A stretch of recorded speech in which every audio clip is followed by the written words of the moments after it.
Baseball is dead.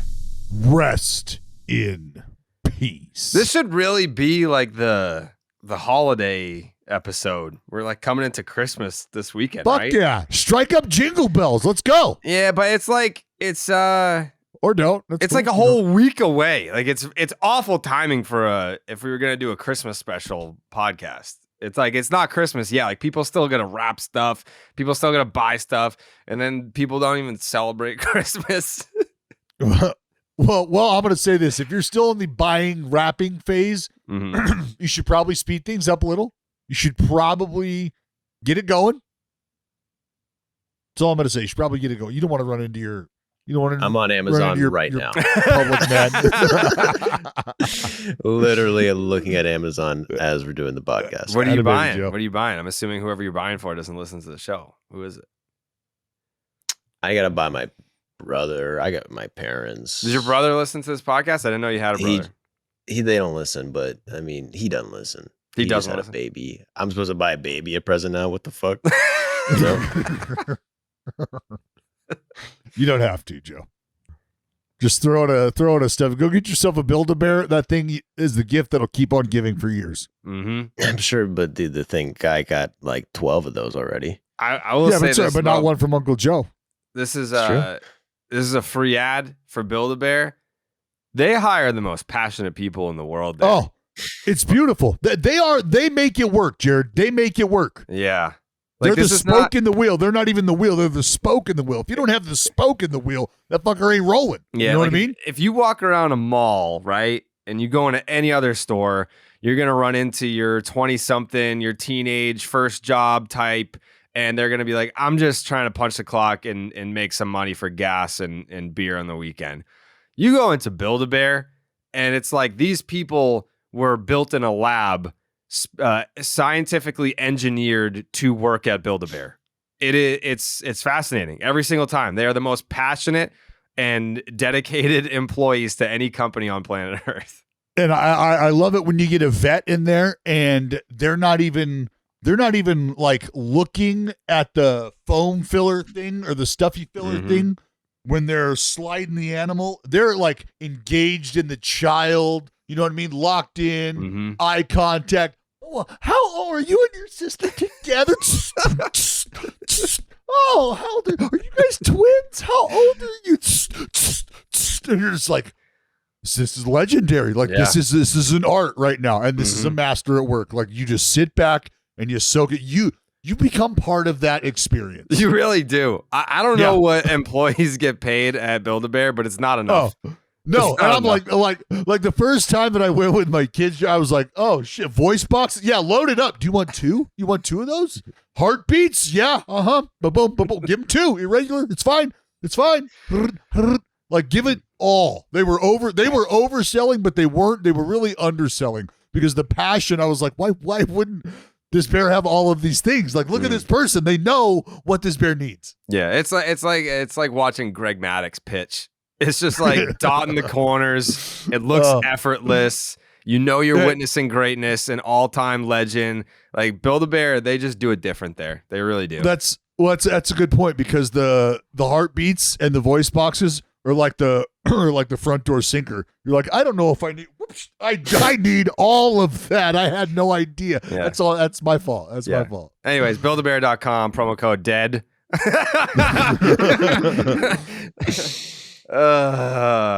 Dead is kind of how the offseason has been for the most part. I mean, what do we have? Lourdes Gurriel Jr. signed with the D-backs. Glasnow.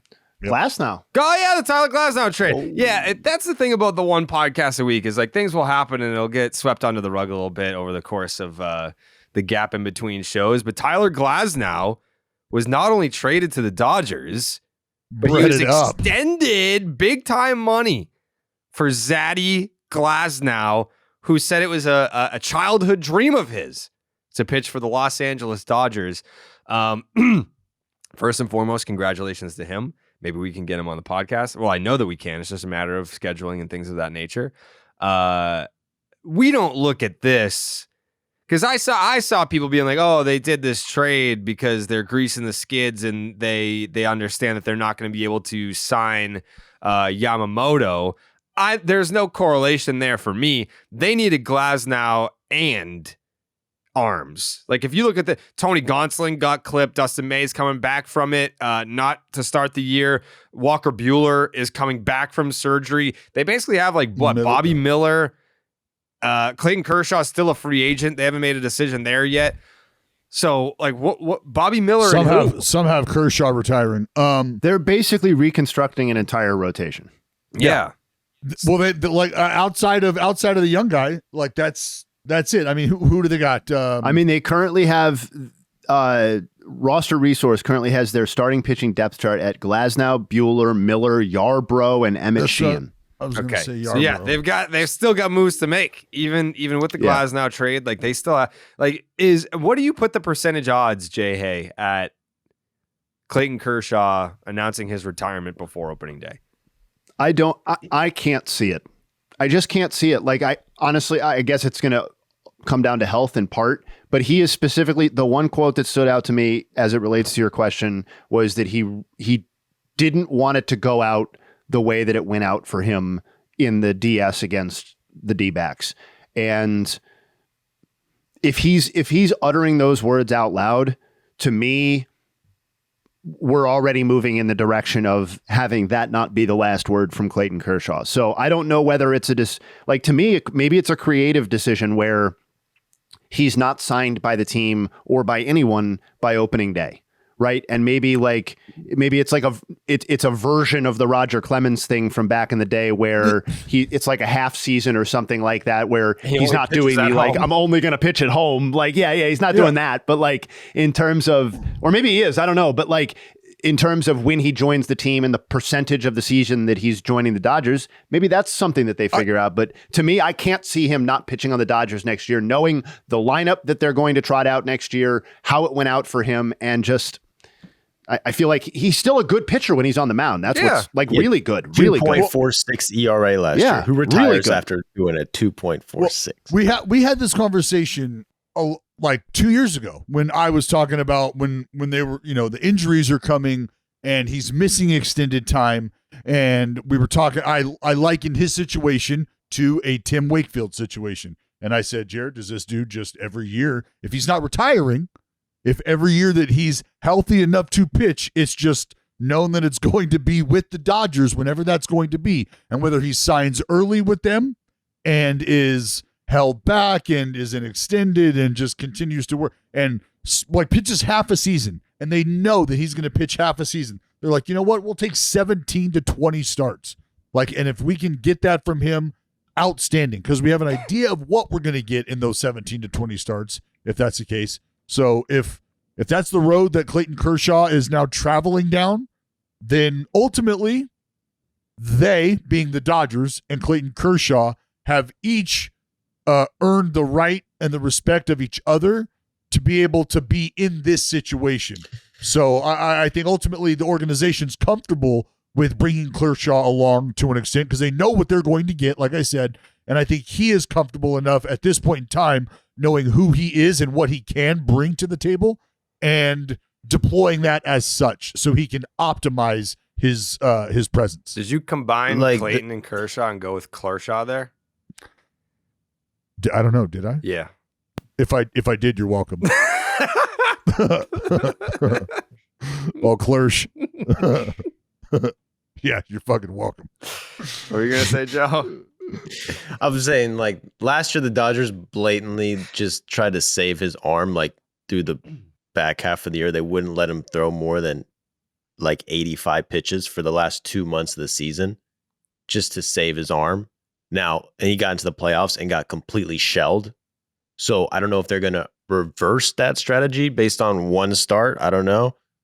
Then again, if they're going to just save his arm, and that's the whole point, it does make sense to maybe not sign him until 2 months of the season, which should be weird. But also, people have been talking about this fucking guy going to the Rangers for the past 5 off seasons. Yeah. So, but wouldn't that make more much sense now than ever? If he's already kind of thinking, I'm going to maybe retire. The Rangers are looking good. Obviously, the Dodgers are looking better, but that has so I don't much. know. People seem to be out of that. Joe, people seem to be out legacy, of the Rangers. The boy cried wolf.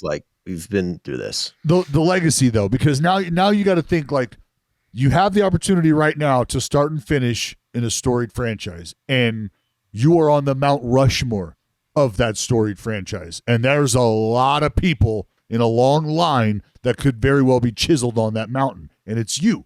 Now, I'm not saying that impacts that at all should he go to the Texas Rangers, but it's kind of like, oh, is that how you want to see that story end? Like, that's not how that story's supposed to end. It's not supposed to end with him wearing a cowboy hat. It's like he's Brady. wearing a fucking Dodger Like, hat. you don't need to ring chase somewhere else.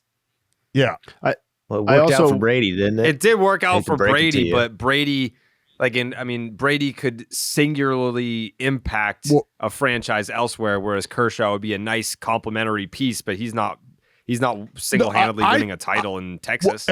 And you could almost even argue that Clayton Kershaw's contributions are almost potentially better served during the regular season as opposed to what he's showed in the postseason. I don't know that if you have 2 options or 3 options before you go to Kershaw, that Kershaw's getting any of those starts in the postseason. And that's where Kershaw would ultimately slot into this, right? Is if you're going to sign a Yamamoto, well, there's a guy who's starting before he is.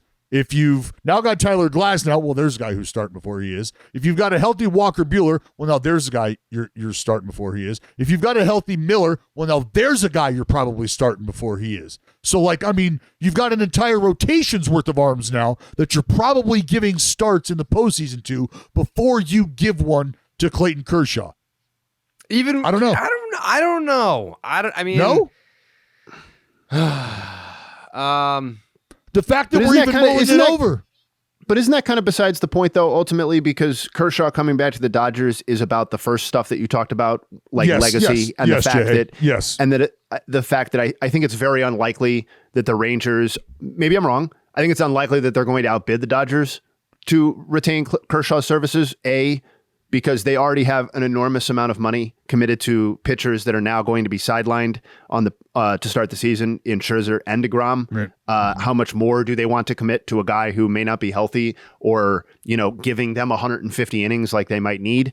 And then the whole RSN situation with the Rangers, which seems to be something of a problem for them. But the more to the point, like I don't know, man.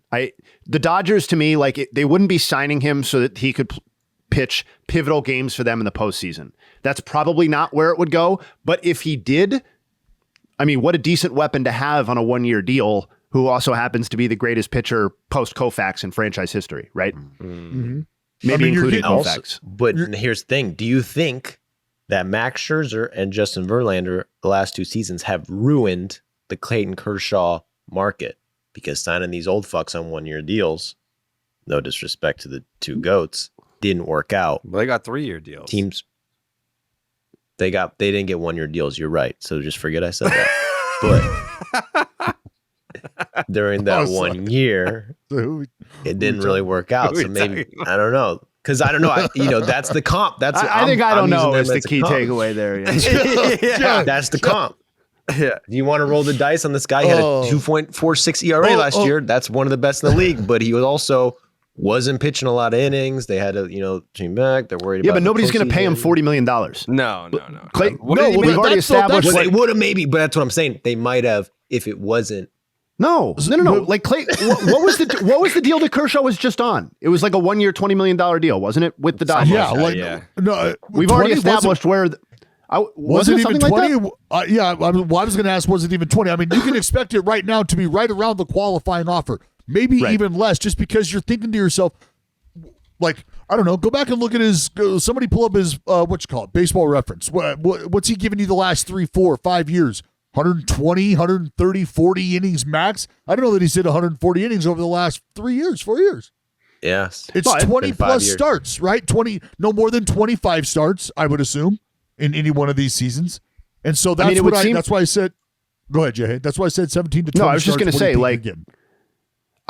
I think what you just described, like just generally broadly, the 20, 25 starts, like really good ERA is how you would describe most of this rotation at this point. Like we've penciled in penned in Tyler Glasnow as like, here's your guy that's definitely taking the ball for you.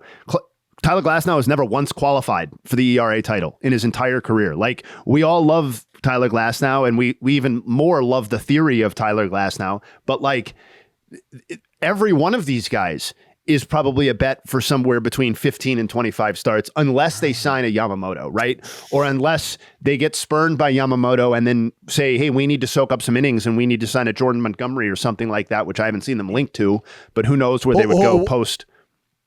If you're in on the Yamamoto, like, how much separation do we think there is between a Yamamoto and a Snell market? $100 million. Sizable. Yeah. Yeah. Do we? Yeah. Yeah? Probably. Yes. Probably. I bet you that there is a north of $100 million gap between. Dallas, Snell and Yamamoto. I'll make a fun bet with you if you want. Low stakes. I don't need to put my family out, but I'll say that Snell's total money is closer to Glasnow's total money than what Yamamoto's total money ends up being. So I think Glasnow's is 135 with the this year included. Mm-hmm. So I'll say Snell is closer to that than whatever Yamamoto gets. I mean, yeah, because we're talking about. Well, that's why I was like, is it 150 mil? Because they're talking in the neighborhood of 300 mil North. Well, in the neighborhood, that could be north, that could be south. Yeah, like if he already has offers in hand that are in the low 300s, then the winning bid is going to be in the mid 300s somewhere. But that could include posting fee. So then why isn't Snell an easy pivot? It's not that he's not an easy pivot. I think it's more just like the team. Like your fallback plan's a guy who just won the Cy Young. Yamamoto, that they haven't even, like, they're not even looking at Snell and Montgomery yet. They are jerking off to pictures of Yamamoto. I think the difference, not to be reductive, is just its age. Number one, yes. right? Like, Yamamoto is what, a 25-year-old Sawamura winner, like in the prime of his career, and maybe just entering the prime of his career. Blake Snell just completed his age 30 season, and as we've covered many times on this podcast, is not like the picture of consistency year to year. So I think like the market for Blake Snell, not even in total dollars, just in like teams that would be interested. To me, it would make more sense like if the Jordan Montgomery teams are more similar to that than the Yamamoto teams. Like, Yamamoto seems like kind of his own deal because of his dominance and his age. You just don't see 25-year-old pitchers hit the free agent market. Well, Snell is also one of those vocal guys about where he wants to pitch. Like, he's kind of eliminated a whole side of the country in terms of landing destinations, where Yamamoto seems to be open to anywhere. As long as you have at least $300 million and a chance to win a World Series soon, then yeah, you are in the sweepstakes. So we'll see. I mean, it's not a surprise to me that the rest of the market has just come to a halt. Like, all these teams that could be potential fits for Snell or Montgomery or no, this is the Yamamoto hold up here. Yeah, this is the. Well, let me ask you, Jared. Last time we did the pod, you were shitting on your boys on the Red Sox. They're not going to do shit. Has your opinion changed? Are you getting excited? Nope. No. Mm-mm. You're fucking bluffing, dude. I know you do. I know you have some optimism. That I don't have any optimism. Want to say? I will. Hold on. Let me ask you this: do you think the Red Sox could be in on any one of the latter two? Because they're in on everyone. They're in on everyone. No, they're. We know they're interested in having all of these players on their team. Yeah, we know that they're in. They're in on everyone. Are they the favorite for anyone? No. So it's like, it's. Well, I'm not even worried about them being a favorite, but I don't like how strongly do we feel like Yamamoto? Like, no, like I don't 1 feel out of 10. Like, I think that, okay. like, if you're to believe Jim Bowden. Oh, no,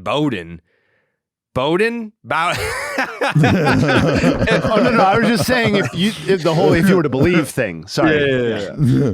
If you were to believe him, he's got the Giants. Jayhay does not believe him as being super aggressive on Yamamoto, and I'll drop a little scoop shop on Baseball is Dead for any Red Sox fans that are listening. But on Saturday, I got a text message from someone in the know who said the offer to Yamamoto is real, and I said, How much north of 300 is it? 300 ain't going to get it done. And this individual said, not sure. I know it's more than 300, though. Likely 320. So I don't know. I have no idea. What I was going to tweet, but I've been very careful about tweeting about Yamamoto because my confidence level in the Red Sox actually getting him is very, very, very low.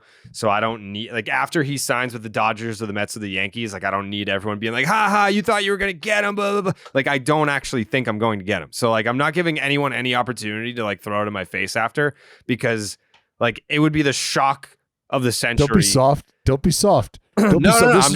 This is where your fans need you, Jared. No. This is where they need you. This is where they need you. This is and where you are I'm showing my abandoning them. veteran This experience. is unbelievable. I've been down this road before, and I know how to navigate these roads. Dallas has no idea. Dallas has I don't want to get too no excited. clue how to I've been navigate down the this roads road of an so many expensive times. free agent. Look at me. You've Look at never me, experienced Dallas. that. I'm a You veteran. never will experience I've been that. through these wars. You will I've live been the through rest of these your days battles. never We knowing love what these it's like but you never to be get 'em, in the Dallas. race You for a never top-tier get 'em. free agent. You I'm will not never know gonna what that's do it. like. It seems like you're making Jake do the heavy lifting. does. It does, Getting Joe. the people fired up, sending him to Dunkin' Donuts, calling in does. reservations at restaurants. Bad. When it's it should be kind of, maybe Jared gets in there. Yeah, sure. And then you guys have double the chance. If I felt better about it, then yeah, I would be doing all that stuff, but I don't feel good about it. How Boston is this guy anymore, Joe? He's ducking knives at Kowloon, like won't show up to the stabbings. I was there. There's so many things. There's so many questions we have right now. Where are you right now? It's rumors he's not even in Mass anymore. Yeah. People are trying to peg down Jared's location. They don't know where he's at. Haven't seen can't him do it, Fenway. right? Feelings of abandonment starting to swell. Mhm. That's fine. Look, Red Sox fans at least know where I'm at for them. They know that I'm here for them. No, so they if it's not going to be Jared, No. it's not going to be Jared, take it from the guy who does a Red Sox podcast, okay? Yeah, I'm I here. just, you know what? Let me pull up another conversation that I had over the weekend with someone very trustworthy and in the know. It was someone that we should all believe. someone that we should all believe. This individual said, I would be really, and put the stars on the side of really. I would be really surprised if it's the Red Sox. So it's not like I've lost my mojo. Like, I'm talking to people that know much more inside information than I do. Jared, and this is the holiday season. No one is saying a word of confidence about it. Jared, this is the holiday season, and right now the Red Sox sleigh can't get off the ground with that kind of spirit, with that lack of spirit. The Red Sox sleigh is going nowhere, pal. You're supposed to be the shiny little red nose that is steering this ship, and you are abandoning them. You refuse to come out of the paddock. Come on. Get your red nose out there and lead these fucking people. This is a shame. This is an absolute shame. I can't believe I am witnessing I think the this is lack of spirit. I think this is very practical and correct. Yeah. Jayhay, shut up. You are disgusting right now. The pandering is just very rational. gross. Wow, so rational. Let me tell you something right now. What? You know what number Yamamoto is? 18. Tell him, Joe. 18. And you should know, who else was 18? Daisuke Matsuzaka. Yeah. I'm just going to say they probably a huge fan, probably something that's going to sell him on the Sox. Mm-hmm. Only there was a person to hype it up a little bit. Yeah. I'd love to. No, but it you know doesn't what? sound like you would. No, I don't know. You can't be the beacon of positive thinking and hope for your team right now during the holiday season. No. Wow. Merry Christmas, Sox fans. Yeah. Damn. Yeah. Well, Damn. I mean, since we're on Yamamoto, we might as well talk about him, you know. We have Anthony Bowens coming up a little bit later from AEW. If you don't know, big Giants fan. And I think I want to ask him to set the record straight on the Giants Mount Rushmore. I think we were all over map on that one. Let's see what he has to say about that, and we'll talk a little Giants and the Yamamoto chances, and just the free agent chances, because I feel like the Giants can't give their money to anybody. They can't. They've been trying. Well, they've been trying for years to give their money away, and everyone's like, Here's what's interesting. Let's think about this. What we just saw, and somebody can effort to find this, but I'm going to paraphrase until we find it or anybody cares not to. But Buster Posey's comments about whether or not the perception of the city of San Francisco and what life is like in that city is having an impact on whether or not free agents are as interested in making that place home. "You talking about heroin? Talking about the homelessness, talking about maybe a little black tar hair on, talking about, whatever you want to talk about, like in terms of the degradation of, or the perceived degradation of the city, and whether or not that's impacting the pursuit of elite free agent talent. And like, I think it's interesting. I want to get your guys' thoughts on it. I'm like I said, I don't know that you guys have read what he had to say specifically. Why don't you share it? Why don't you share it, Dallas, for the people that are listening that haven't heard the comments? Well, I don't have them pulled up. I remember Christ, I remember reading. Was it what you're saying, Buster only? No, Buster Posey. Posey. Buster Posey. Buster Posey. And was just that was ownership.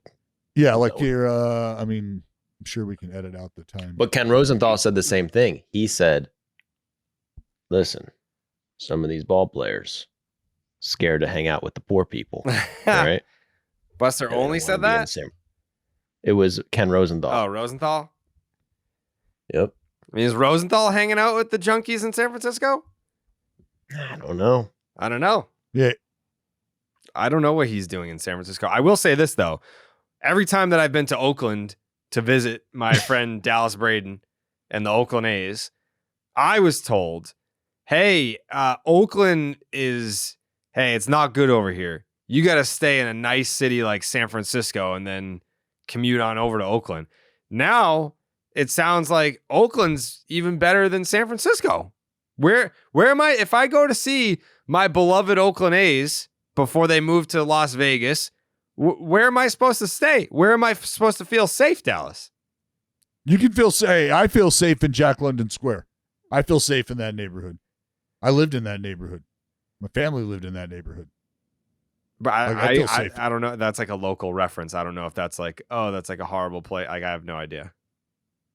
Well, some might, at first glance look at it and be like, I'm not too sure about this. But yeah, like I said, I felt safe. Yeah, Dallas took me to a breakfast spot that had bars in the windows. But how good was the breakfast? It was great. Oh my God, you guys are so fucking soft.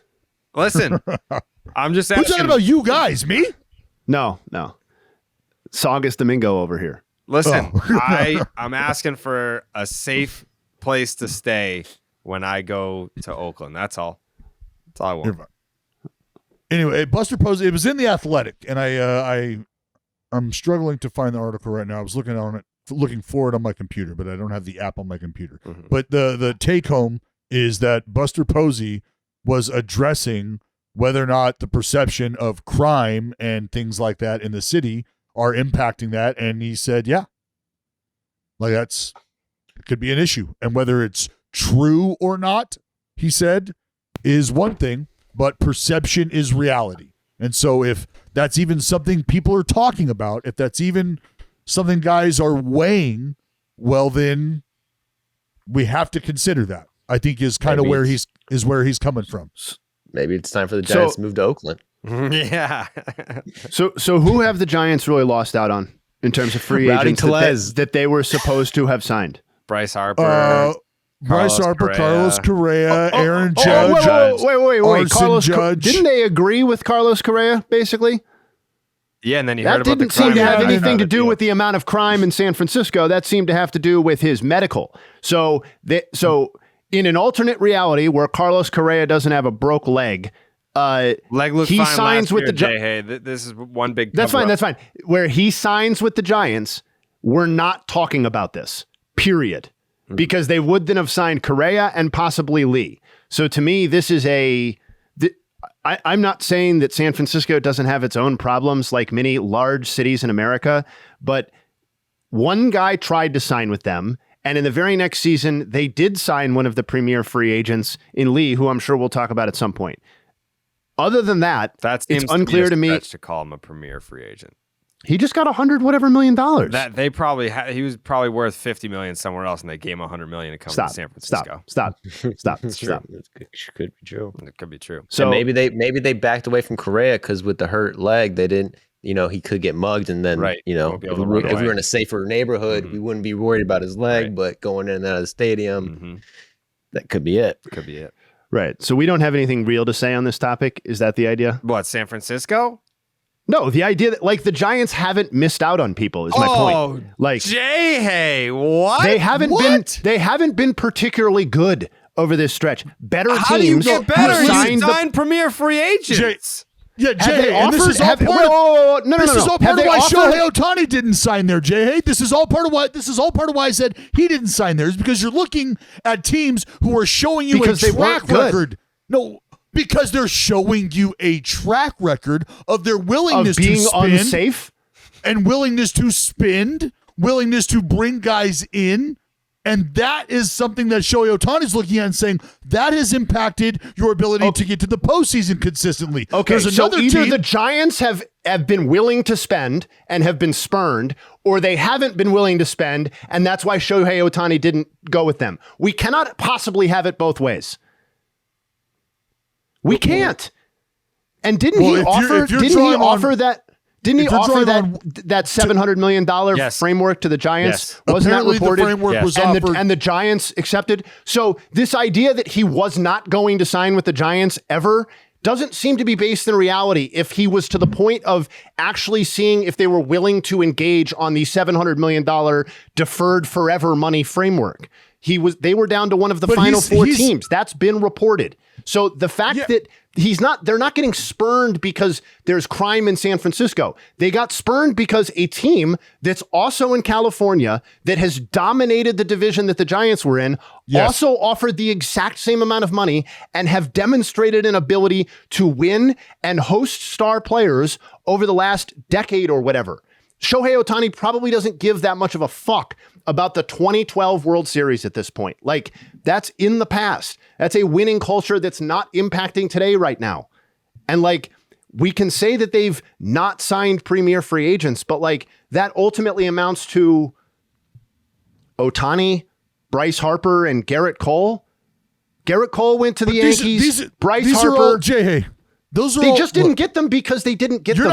You're not saying anything that nobody on this podcast agrees with, or disagrees with. We all understand that this is why Ohtani is there, but the reasons that he's there are because the reasons that the Giants have shown they aren't the front runner for this, and it's because they have, whether you want to call it missed out on or however you want to phrase it, they have not been able to attract and sign, seal, or deliver these big name free agents, which has impacted their ability to consistently compete the way the Dodgers have. That's fine. And I'm not attributing that to some nonsense about crime like Buster Posey is, when in actuality, they've lost out to them because the other team was the fucking Yankees or the Phillies or the Dodgers, who, to your point, have better winning infrastructures over the last decade. Yes. That's my point. Yes. It's not because of some made-up story. So you're yelling about at how Buster Posey right now. I just want to clarify. Correct. Okay.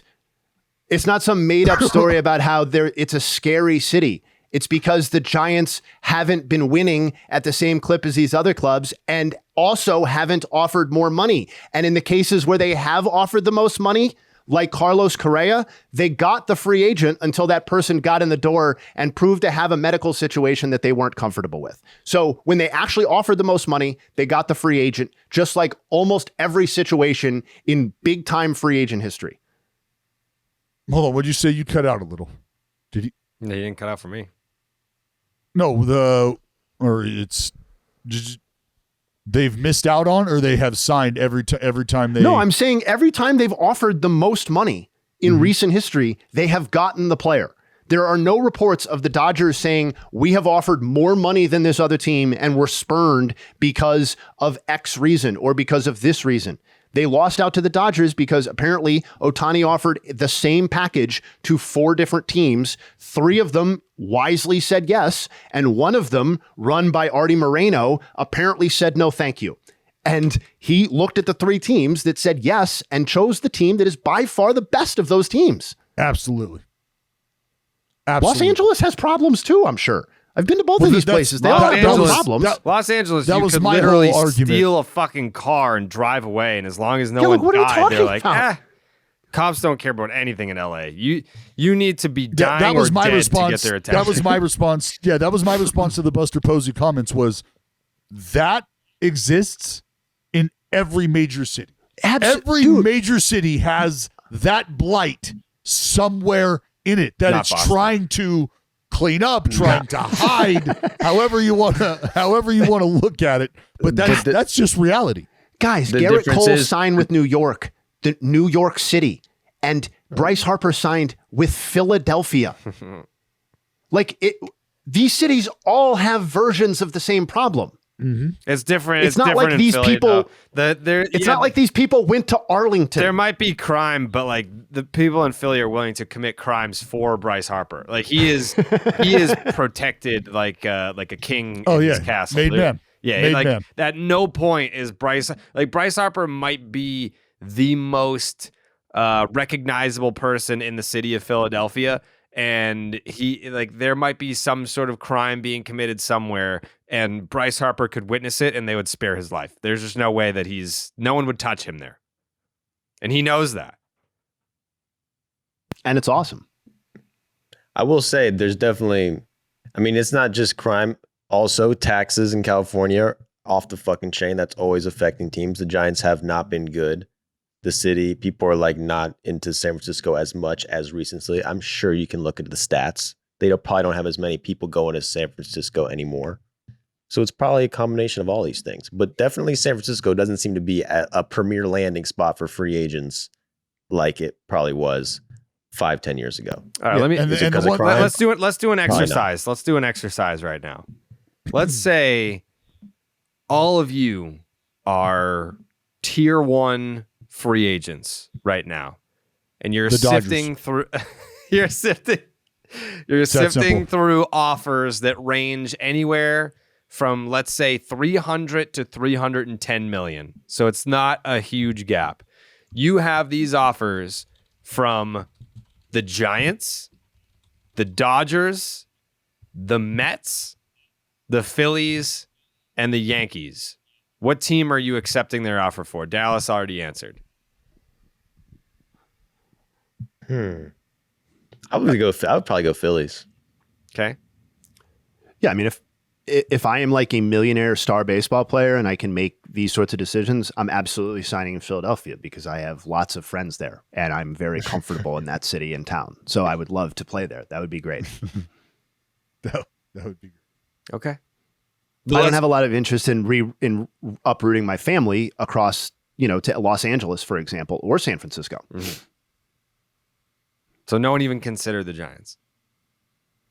Well, I would consider them if they offered me more money. How much more? If it's 300 even Does from the 10 million Phillies. more get you? Does 310 Yeah, if million? it- No, it's to me, 300 it's like a even. 350 sort of thing. It's like a 350 sort of Okay. thing. It has to be like multiple more generations of my family taken I care was of, just gonna I say, think. like, what can you do with 350 that you can't do with 300? Well, I mean, Couple nothing. more nice yes. weddings. Yeah, your point's well taken, of course. But can I just say one more thing about Sure. this Giants free agency thing? Yeah. Because it was said that they don't lure them like they used to, free agency wise. Mhm. When has San Francisco ever been a premier landing spot for free agents in baseball history? Besides I want you Bonds. guys to name me the instance. And the one instance that everybody will point to, well, there's two really. One is Barry Bonds, who was like, But that was like a from legacy the area. signing. Correct. And his dad played there. Okay. So I think we can put an asterisk by that one. No pun intended. No. Yeah. You see what I did there. And then Barry Zito, who famously got way more money 125 from the Giants than he was offered anywhere else, and that contract was considered onerous for like the entire second half of the deal. Johnny Cueto is the other largest deal in franchise history, and I don't think Johnny Cueto and Barry Zito represent a free agent haven over 20 years of free agency signings.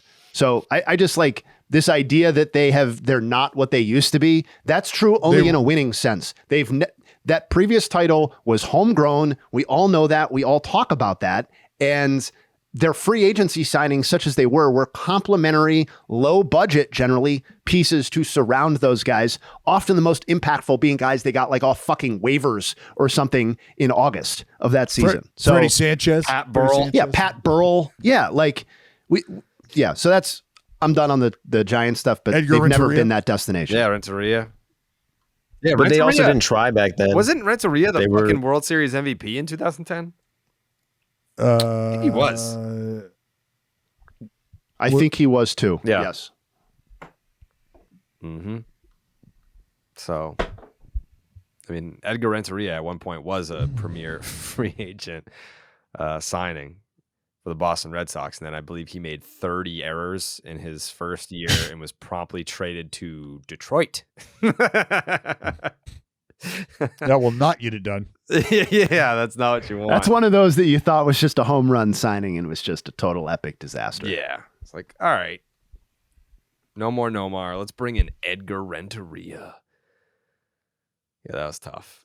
He hated Boston. I feel like that trade was more so him begging for his life than anything else. Like, I'll go to Detroit. I don't care. Yeah, just get me the fuck out of here. Yeah.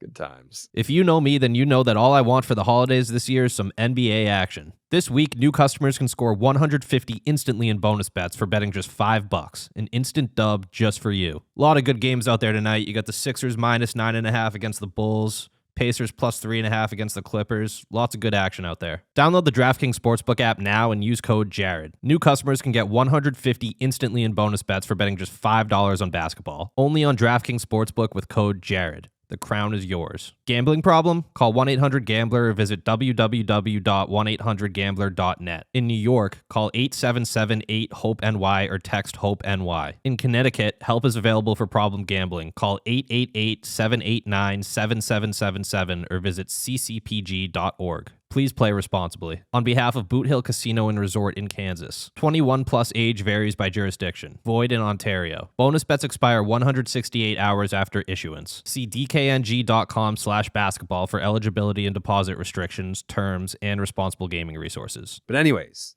on the subject of Yamamoto, we have about 20 minutes before Bowens gets here.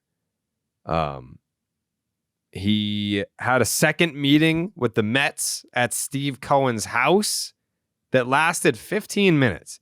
Dallas, tell me from your baseball mind, what do you take from the timeline of that? Having a second meeting with the Mets, it's at Steve Cohen's house, but it's 15 minutes. What can you learn? What can you accomplish in 15 minutes? And before you answer that, I think a lot of us would probably sit here and say, oh, like if it's quick, that probably means that they were, yes, I agree. Like it's a handshake agreement before anything is signed. But then he met with the Yankees. So if you're meeting with the Yankees, I mean, maybe you put the puzzle pieces together that he's doing them the solid of letting the Yankees know, like, thanks, but I'm actually signing with the Mets. I just want to let you know face to face. Maybe that's something in Japanese culture where he'd like to let them know face to face. I don't know. But what are you reading from what we know here on the outside? Yamamoto, second meeting with the Mets. It's at Steve Cohen's house. It lasts 15 minutes. And it's, I believe, timeline-wise, that took place while he was on the way to meet with the Yankees. For a second. I mean, who knows? There could be a massive news break on deck if that's the case. If he's making these stops along the way, sort of saying, hey, I appreciate the love and interest. I appreciate the courtship. I think this is the route that we're going, though, and it's not with you. I wish I could Thank take you. my pants off for you, boys. Thank you, but no thank you. And then going to New York and doing the same thing. And so maybe there's a team that is showing interest that is doing a really good job of keeping all of this under wraps and is a sort of dark horse in all of this, and we don't know anything about it. And they're the ones who are going to show up and go, oh yeah, by the way, Yamamoto is now a Dodger. Brave. Have the Braves even talked to him? As I'm saying, they keep it under wraps, motherfucker. They always keep it under wraps. You never know what they're doing. You know what I'm saying? You got to keep your cards to your chest. Yeah. But the 15-minute thing, that can very well be like, if it's, that's why I say like, maybe it's just a matter of him saying, hey, look, yes, we're good to go. Everything's great. I appreciate it. This has been fun. I'm going to go ahead and let the Yankees know. I gotta make another stop. I gotta let the Phillies know. I gotta let whoever. And he doesn't owe anybody anything though at this point. No, but that doesn't. But that's all part of going this far down the line in these conversations, in these negotiations, in this process. You are talking about a lot of things in depth. Like depending on the years here, depending on the length, you're going to be a part of this franchise for a very long time. So if we're talking about 7+ years, 10 years, this is the Ohtani territory as well. This is where a lot of those free agents come into play. Bryce Harper is taking a look at what you have coming through the pipeline. Yamamoto is going to be supported by what you have coming through the pipeline. Who is going to join him in the rotation 3-4 years from now? Yeah. So, like, these are all very real questions that he's asking. And so when you develop that sort of relationship and that sort of rapport, there's a wink, wink, nod, nod, because an organization's kind of giving you a peek under the hood. Yeah. And you appreciate that. Joey, you're very immersed in Japanese baseball culture. What could it possibly mean that he is giving these teams a second meeting and the length in which the one with the Mets has lasted? Oof. As an expert in Japanese people, just made it. I feel like that's the line. I don't know why someone from Japan would want to do 15-minute meetings compared to someone from any other country. My guess is that it's probably some criminal activity if Steve Cohen's involved. Wow. I'm just gonna pop into Steve Cohen's house and get some $1 million artwork for a little bit of a context. bribe. He's Steve Cohen went to Japan and saw him. Not this time. No, but that's already been done. Yes, right? yes. That's the whole. That's my by point. The way, is, which, yeah, by the he went way, international, Dallas, so he can't get in trouble for it. a little birdie told me that he didn't like that. That Yamamoto was not pleased with that. Mm-hmm.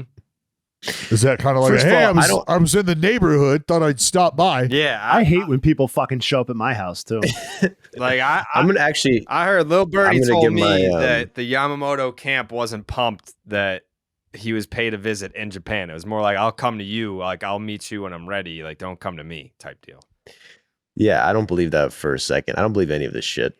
So that's my 15-minute meeting. Probably didn't even happen. And the fact that they know it's 15 minutes. What did we learn from this Shohei shit? Every single thing that was reported on Shohei turned out to be totally fucking fake.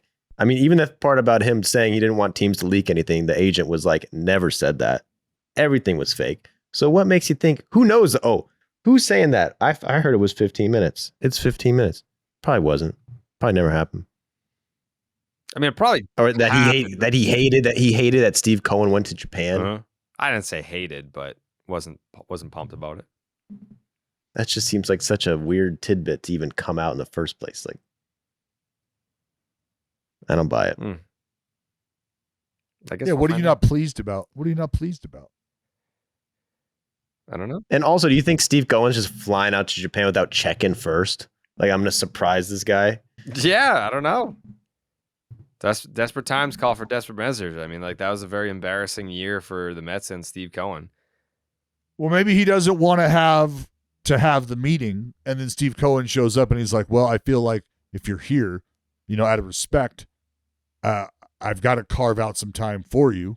So I'll do that. I hadn't planned on doing that. My team isn't really prepared to do that per se. You're going to make this big pitch, and I understand that, but if I'm going to give you this time, I also want to be prepared to have this conversation with you. Not that I'm not prepared. I do know what I want, but I'm going to have some responses you're going to want.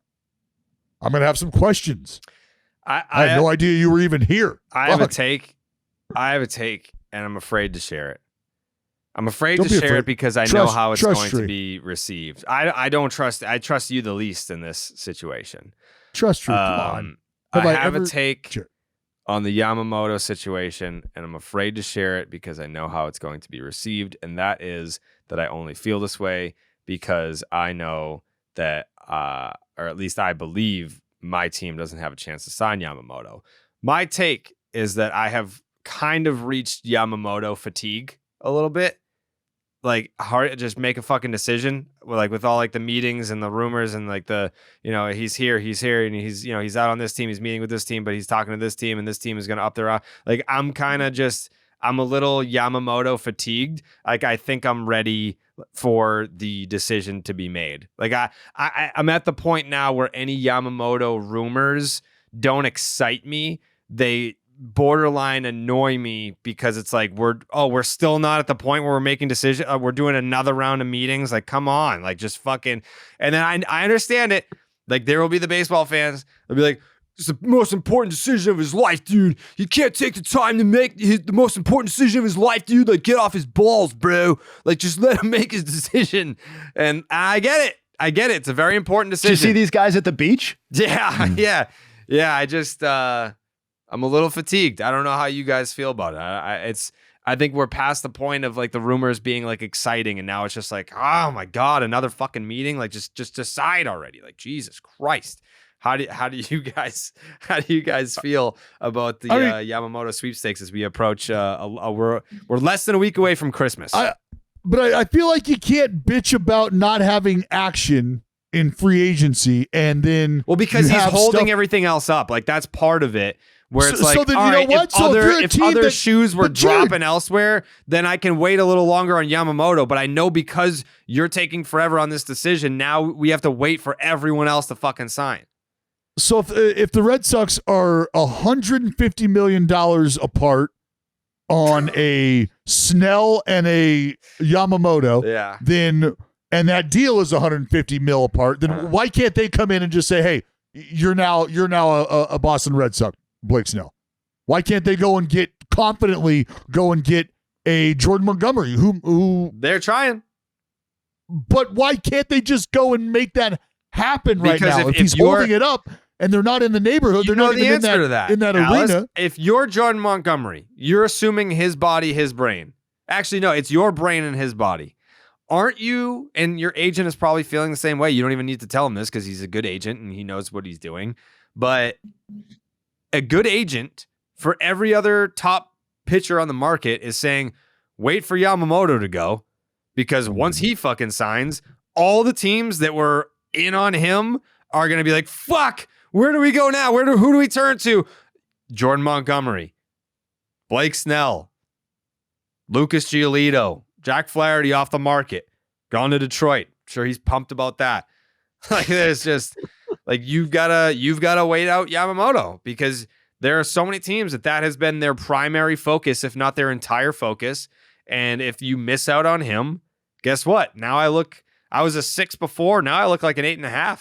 All right, cool. Yeah, well, that's why I'm not necessarily. I don't feel that fatigue. I mean, and I haven't heard any rumors of links between Oakland and Yamamoto. So, Jared, like you and I might similarly be sitting in the same boat. Like, I don't know how confident I feel about Yamamoto coming to Oakland.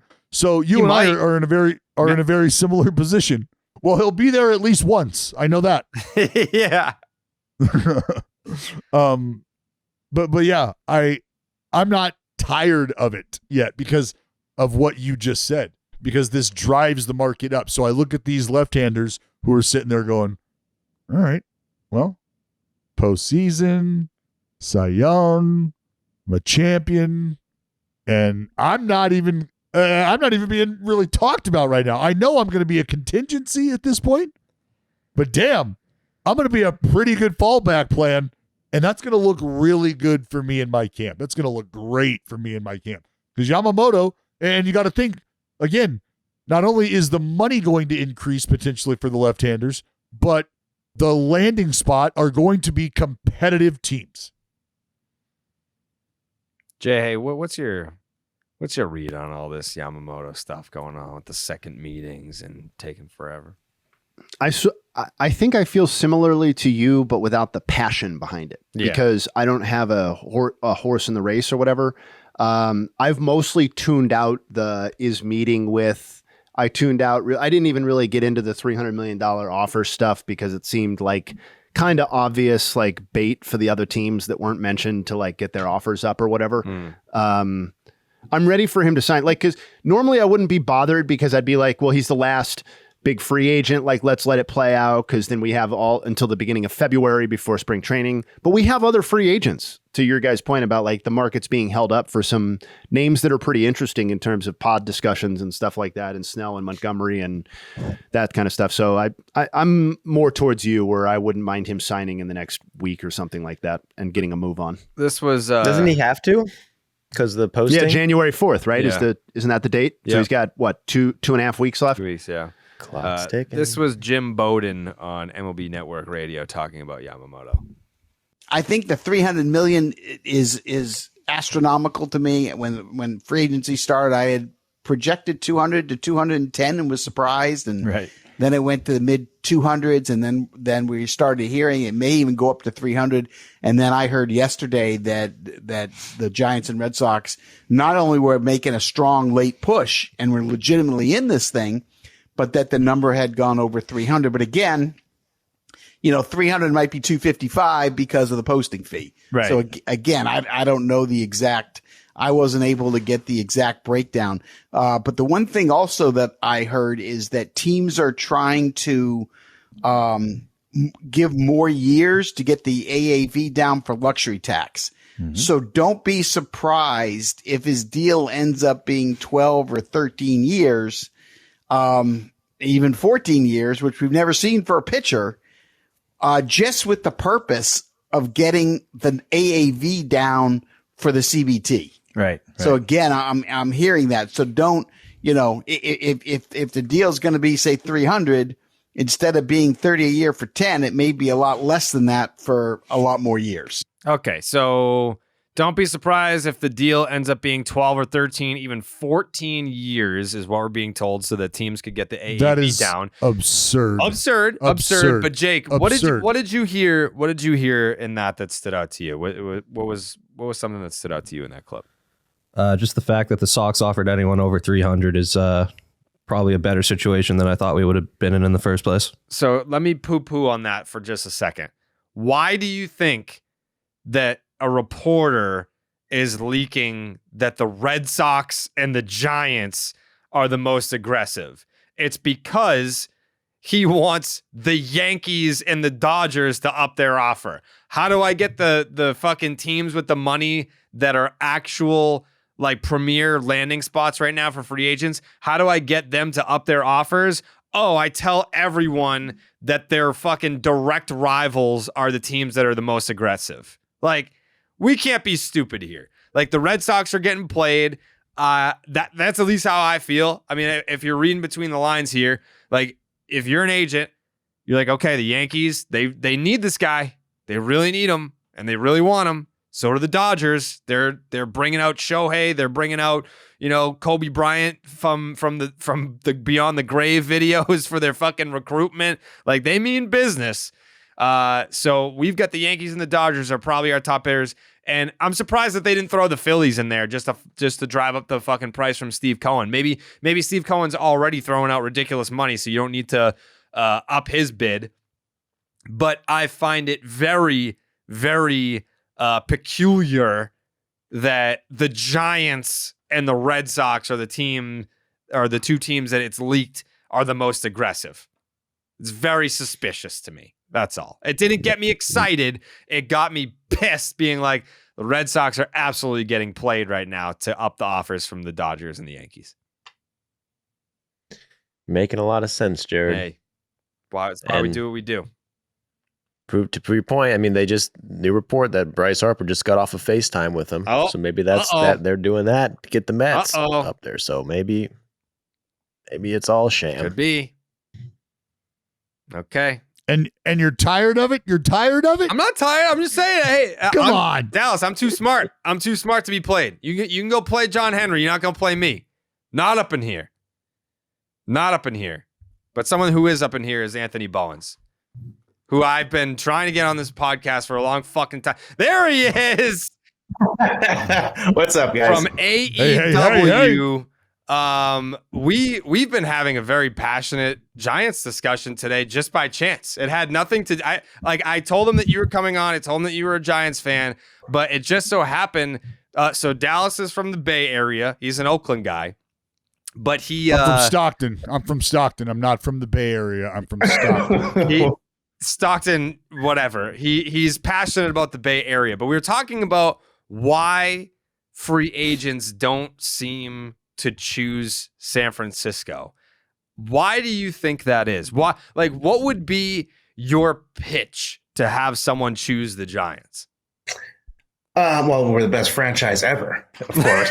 But seriously, Strong start. I've had my heart broken every offseason because we've missed out on every top free agent possible. It seems like we haven't gotten somebody huge since. I mean, we thought Barry Zito was a huge signing back in the day. So that's like the last big thing in my mind, or last big contract that I can think of that we got super excited about.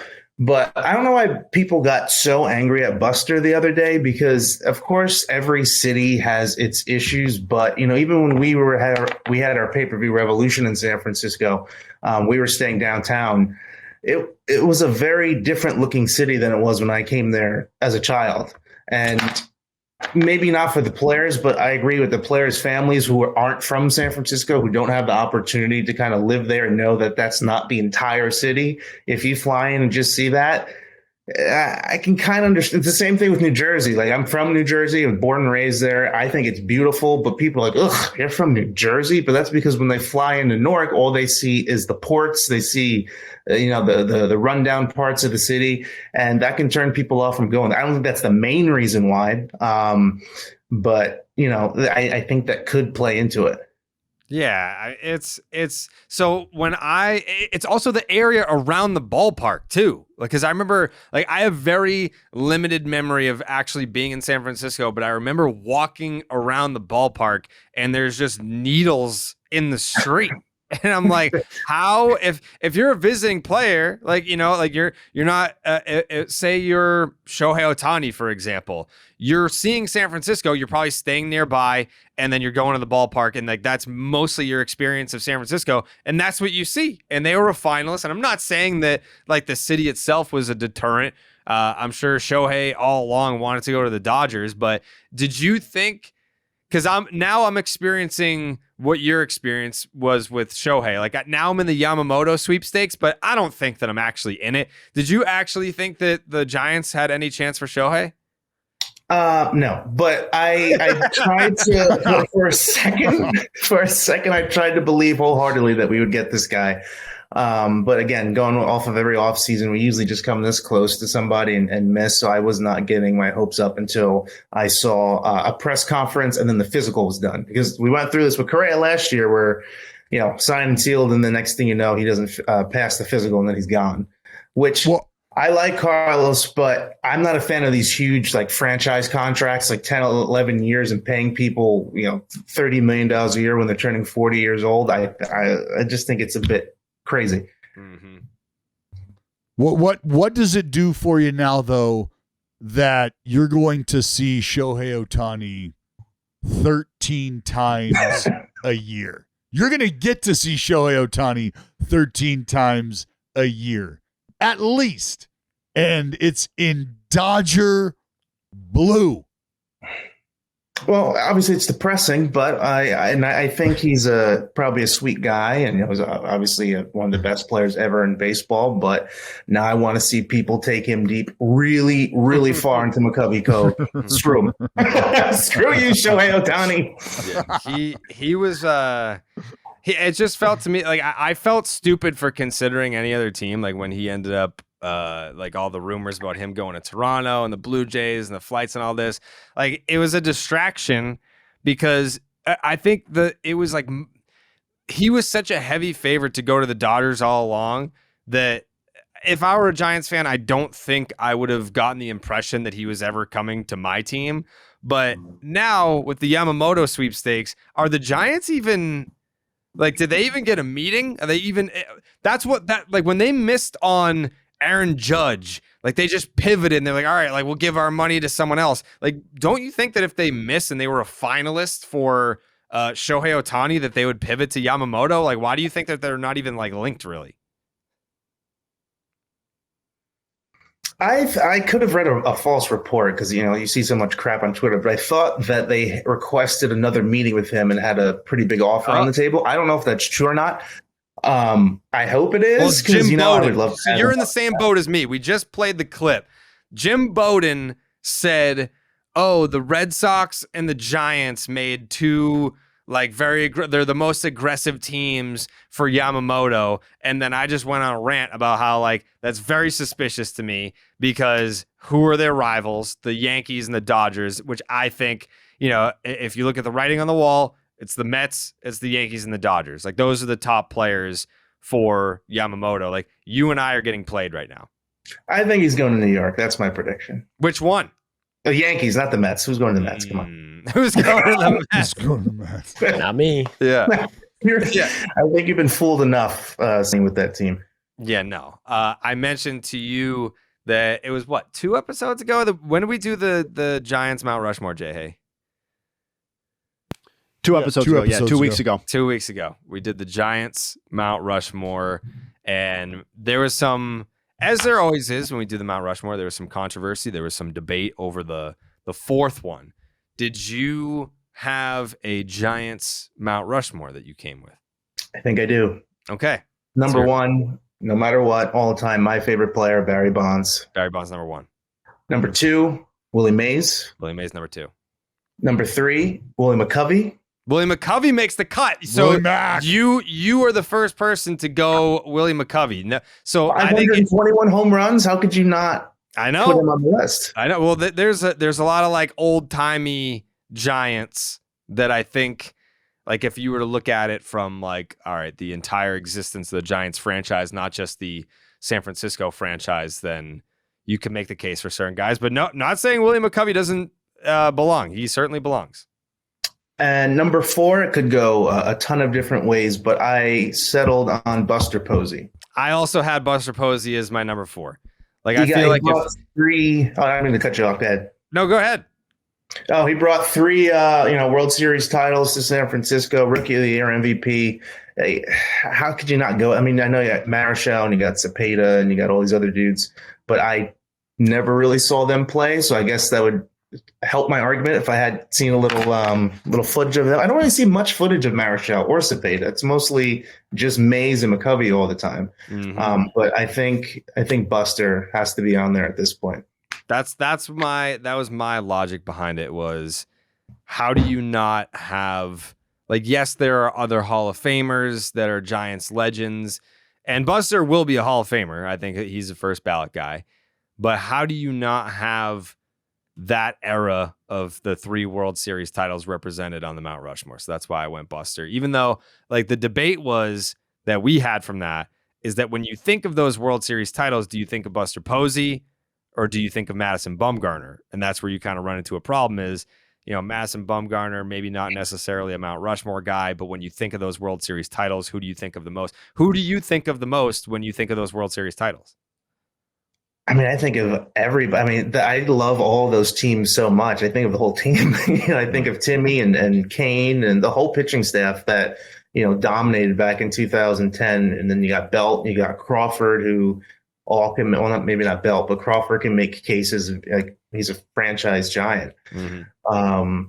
Who else was on those teams that were? What about Pablo Sandoval? No, and you probably have to put him up there, right? As one of the Giants. Like that's like a legend in San Francisco. No. I love Pablo. I know people had a little gripe with him, especially in Boston, you know.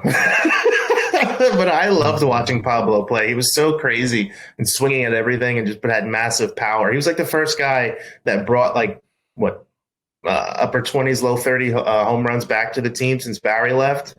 So I really enjoyed watching him play. You know what? I just want to say this. I did not enjoy watching him play.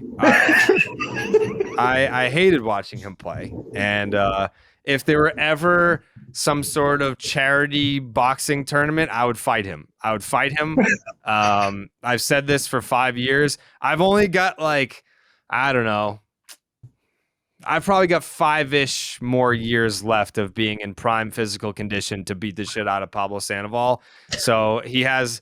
The offer's been on the table for 5 years. He has 5 years left to accept my challenge, and I'll still do it. Dallas actually, I forget what year it was, but Pablo had like a charity thing where the auction item was hitting lessons with Pablo Sandoval, and Dallas bid on it just to get me in a room with him. And then once he found out that it was me that was going to do it, he backed out. Oh, so he backed down from you. Well, we have a very, very personal beef. I got him suspended. Wait, did you report him on the pooper with the That was me. That's great. That was me. Yeah. Next time we're at TD Garden, how about I'll talk to Tony and see if we can get this on Dynamite. I would love to do that. Also, if you wanted to make a tag team, I know that you belong to one. Big Bill's my guy. I feel like he is someone that we're going to have in here at some point to talk about the Yankees. He's a huge Yankee fan, but he's not a douchebag. There's plenty of Yankee fans out there that are absolute douchebags, but he's very reasonable as far as Yankee fans go. So yeah, I mean, listen, here's a tie-in, and Jayhay, you'll appreciate this. So Tony Khan, who's the president of AEW, he also owns True Media. Did you know that? Yes. So that is like you did not know that. That's like the baseball analytics website that a lot of us use, like our baseball nerd. Have you ever seen this before, Anthony? I've never seen it, but I've spoken to him before where he gets very excited that he represents the Giants. And all the teams that he represents. So he's a very busy guy. Yes. All right, that's my trade to you. If you can get a match between me and Pablo Sandoval on Dynamite, I will show you how to all the ins and outs of how to use True Media. So it only enhances your experience as a baseball fan. Well, I was kind of hoping you offered me money instead, but I could do both. We could do both. Yeah, we could do both. Absolutely, we could do both. On the conversation of being physical, Dallas has an axe to grind with people like us, the 5'10" community. He thinks that people who are 5'10", everyone that meets me in person is like, wow, you're way taller in person, because Dallas makes it sound like I'm a midget. We're 5'10". We're both beefy, muscular men who are 5'10" and can hold our own in this world. We're average height. Well, Dallas, how tall are you? About 6'1". He's like 5'11". Oh, wait. You can't be shaming people like an inch or two taller. No. Making it sound like you're 6'5". That's what makes the joke. That's what makes it stick, is that I am just a few inches taller. It's not a massive gap. No. Yeah. But Jared, and it starts with Jared selling himself at 5'10", Anthony. That's where it starts. Because, well, I never worry about my height anymore, because I work out a lot, and, I take my shirt off, people get a little scared. See? There you go. Same. Well, Jared, I think people might be getting scared of you two for very, very different reasons. That's not true. I mean, people look at me and they're like, "Oh my god, like that's Kenny Omega, like he's huge." Like there's a lot. They look at you and they're like, "Oh my god, how brave!" Like that's I love it. Wait, Dallas, do you watch wrestling or no? No, not religiously like Jared does. I do watch wrestling every now and then. My actually, it's funny. I have two very good friends who are big time wrestling fans, and they are getting my daughters in on it right now. So my daughters are requesting to watch. Hey, Daddy, can we watch the girls who do the team because they do jujitsu, and so they're always like who do like jujitsu, who do the wrestling, who do the so there's a push for it in the house right now. Good. It's a good time. It's to be a professional wrestling fan. Everyone, the interest in it starting to tick up again. So it's pretty exciting to see. Yeah. And I've had some run-ins with some wrestlers. So it's been very interesting. Dallas, where were you? Toronto? Yeah. Toronto. Dallas was in Toronto, and he was still with AEW at the time. I know we probably shouldn't say his name. I love him, but Dallas sends me this picture of this guy. He's in the gym. He's like, who is this guy? And I was like, Dallas, that's CM Punk. he's like, should I approach him? I was like, no, you should not. No, you should definitely not. He's like, what's his name? Should I call? No. Don't call him by his name. No. But did you actually meet him? I forget how the story ended. Yeah, I had met him, but absolutely. But he had already said something to me. That's why I was he's a baseball fan. He's a huge Cubs fan. But I had no idea who, you know what I mean? Like, not that I didn't have any idea who he was. I knew, I was like, I fucking know this. Like, I think this is. Well, you probably knew him more from UFC. Like, Dallas is more of like a combat. Well, absolutely. Guy. Yeah. Yeah, because I knew, like I said, I knew he fought Mickey Gall and blah, blah, blah, blah, blah. And I was like, yeah, anyway. Well, going up to a wrestler at the gym is dangerous. But in that zone, we're just. And he was with and that was the thing, is he was with another dude, and the only thing that even opened the door was the fact that he had spoken to me. So you know what I mean? I was like, I think I know this guy. Is this who I think it is? Yeah. And Jared was like, yeah. And then I was like, well, what do I say? Like, how do I? I don't want to be rude. He said hello. I don't want to be rude. You challenge him to fight. Well, I offered him seats to a ball game instead. So next time that's very kind of next time I'll throw down. Yeah. Out of all the cities that you've traveled to for AEW, have you ever been able to pair that with a baseball game? Like, have you ever been able to, because you're on the road traveling, have you been able to see new ballparks? Which one's been your favorite? New ballparks I've seen with AEW, St. Louis, the new Busch Stadium. I was able to see the Giants twice this year. I saw them in Colorado, and then in Toronto. Those were the three I was able to hit this year. So I was glad it lined up twice perfectly. But I've been to, I think, almost 20 ballparks over the course of my life. Because like I said, I was a big Barry Bonds fan. And my dad and my parents would take me to a different stadium every year to go see Barry play. So we saw him everywhere back in, I think we started going in 2002. Otherwise, my dad's a big Phillies fan, so I spent a lot of time at Veterans Stadium as a kid. Hated the Yankees, so never much in New York. But yeah, I was able to catch a lot of the stadiums just going to Saturday every single year. How did you become a Giants fan from Jersey with a dad who's a Phillies fan? That seems like all odds were against you to become a Giants fan. No shot, right? Yeah. So it was the division series in 2000. It was Mets Giants, and then JT Snow hit the home run off of Armando Benitez to tie the game. And I was like, wow, these guys are cool.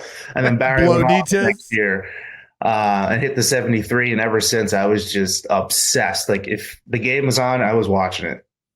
That's amazing. Yeah, Barry, I feel like that's got to be one of those things where you're growing up, you're a kid, impressionable, and Barry's your hero.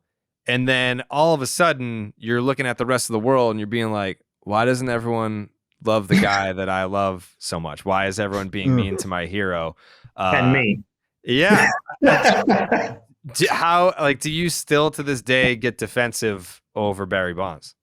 I mean, it brings back all the trauma of being bullied by Yankees fans about Barry Bonds. Yeah. But meanwhile, half their championship roster was on the Mitchell Report. I don't know what they were bullying you about. I don't know, but it was much. I love defending Barry. I always had some pretty good arguments with people. But he forever has a fan in me because they would all make fun of me, like, oh, because I would go see him every year, like, oh, if you met him, he wouldn't sign for you. He's an asshole. He's this, that, and the other thing. And I was like, nah, don't worry about it. He's chill. And I met him when I was 15 in Pittsburgh, sweet dude, signed for me, and I couldn't wait to take the photo and send it to him and say, I told you so.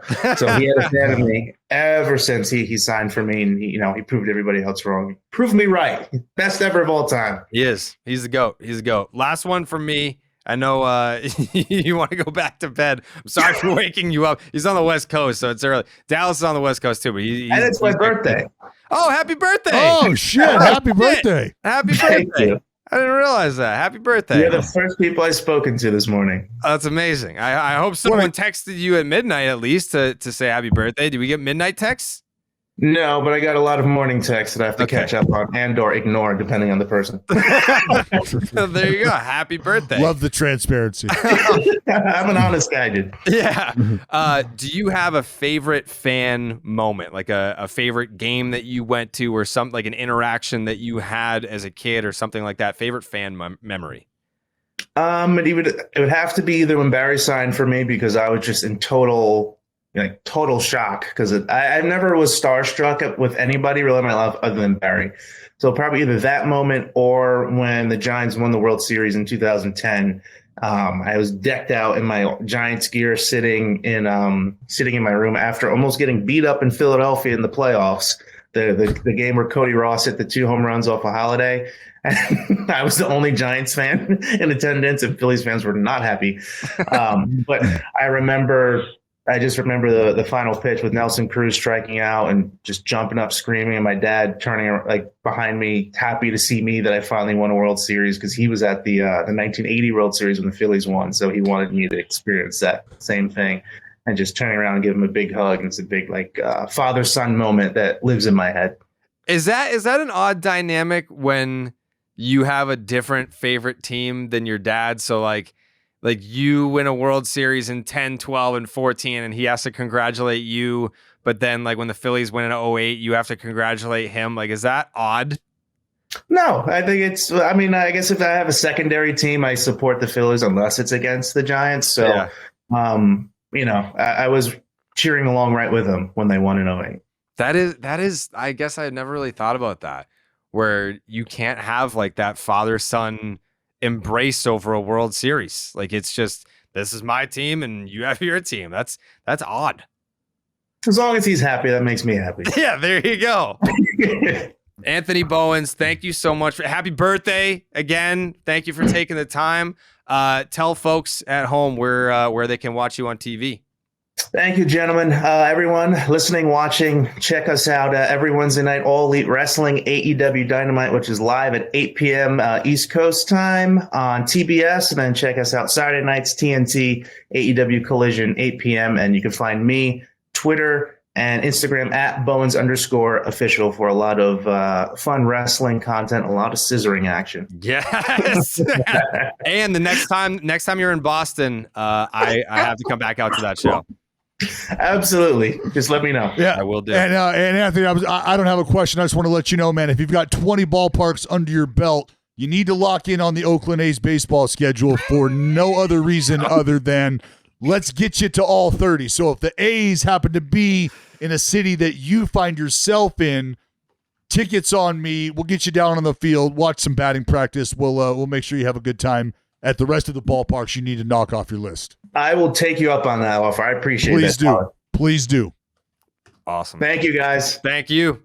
All right, we got to take a quick break to bring you a word from our sponsor. Baseball may be finished, but there's a new season to be happy about, the holidays. And the beer that was made perfect for baseball is also the perfect match for a brighter holiday. From its bold, refreshing flavor to its beautiful, bright color, Blue Moon Belgian White Belgian-style wheat ale is made brighter for the holidays. I'm drinking Blue Moons all day because it's an absolute hurricane outside, and I really hope Yamamoto is not coming to Fenway today because it's a terrible day to visit. But if he is, I'll be there with open arms and a pack of Blue Moons just for him. Blue Moon Brewing Company beers are made brighter as the perfect complement to the holiday season. From Blue Moon Belgian White's refreshing flavor, to Light Sky's real tangerine peel taste, to Moon Haze's juicy burst of flavor, the whole crowd will be reaching for the bright stuff this holiday. With its refreshing flavor with Valencia orange peel for a subtle sweetness and hints of coriander, Blue Moon Belgian White Belgian-style wheat ale is a beer that's made brighter. It's carefully crafted and full-flavored with refreshing notes and a smooth, creamy finish. The season should be merry and bright, so Blue Moon is a perfect match for the holidays. The crack of a beer, the pour, the first sip of that bold flavor, Blue Moon always feels like a special occasion. Best served with its signature orange garnish to showcase its beautiful bright color, a beer this good only comes around once in a blue moon. but you can enjoy it all through the holidays. Brighten up the holidays with a beer that's made brighter. Get Blue Moon Belgian White Belgian Style Wheat Ale, Light Sky, and Moon Haze delivered by visiting get.bluemoonbeer.com/rocket for delivery options. That's get.bluemoonbeer.com/rocket. Blue Moon, made brighter. Celebrate responsibly. Blue Moon Brewing Company, Golden, Colorado Ale. All right, big thanks to Anthony Bowens. AEW, All Elite Wrestling. This is one of my favorite things about Baseball is Dead is that, like, starting 9, and the first name that came to mind, I love Tim Kirchin, but, like, that's the first name that came to mind is, like, you know, you're going to get baseball starting 9, you get, like, Tim Kirchin to break down, like, whatever baseball. Baseball is Dead is just, like, you know, it's just baseball fans. Like, you could be from any walk of life. And like obviously, like I know some wrestlers, and they fucking love baseball, and they're like, hey, like get me on the podcast, like I want to talk about my team. So we had, if you missed it earlier in the year when the Pirates were the talk of baseball, we had Corey Graves, the broadcaster for WWE, had him on to talk about the Pittsburgh Pirates. He loves the Pirates. And Anthony Bowens, as you know now, Giants fan, and then Big Bill from AEW. Used to be in WWE, Enzo and Cass. He was Big Cass. Now he's Big Bill. Huge Yankee fan. And I've known him for a long time because when we did Section 10, we copied the Enzo and Cass intro. It got back to them, and then they came in to do a skit where they weren't happy about it. And we've just kind of like been friends ever since. Like we've gone to Fenway a bunch of times. Him and his now fiance, who is DDP's stepdaughter, I believe the connection is. Baseball lineage, baseball and wrestling. I'm making thank you, Dallas. Yeah, that was that's something else that we can explore. That's my goal one day, and I think it's very possible to have CM Punk on this show to talk about the Cubs. My friend CM Punk, absolutely. Yeah. I'm going to text him right now. Yeah, I could text him right now. Yeah. I would. I really want it. Like, I hope my daughters latch on to wrestling because I know that will get me, like, by proxy, like, kind of back into it. You know what I mean? And I'll start picking it up because I thoroughly enjoyed when I was a wrestling fan. I just saw a commercial of this place that has, like, this dude has over 20,000 figurines, like, for sale. You can go in, check out all these different, like, just wrestling, like, memorabilia. He's got a fucking ring. He's got mini rings, like, all, like, just insane stuff. Mm. Like, I enjoy that. All right. I think we are going to, because Dallas has what do you got to do today, Dallas? I have to go see an orthopedic surgeon. Dallas has to go see an orthopedic surgeon, so we have Dallas for another 20 minutes, which means that we're going to punt, and people are going to be like, oh, you have a bias. I don't have a bias. It's the Yankees Mount Rushmore. You'll get that next week because we need Dallas for that. But before we do that, Jayhay! What up, baby? We have to do the MVP segment, which I forget the year. It's escaping me. What year is it? 1978. It's a good one in America. Jim Ed. Yep. Yeah. Jim Rice. 1978 MVP. This is Jim Rice in the AL and Dave Parker in the NL. I feel like we should have music for this segment. I feel like we should have like old-timey baseball music somehow. All right. Is the production staff listening? Yeah. Okay. What's the intro to Ken Burns?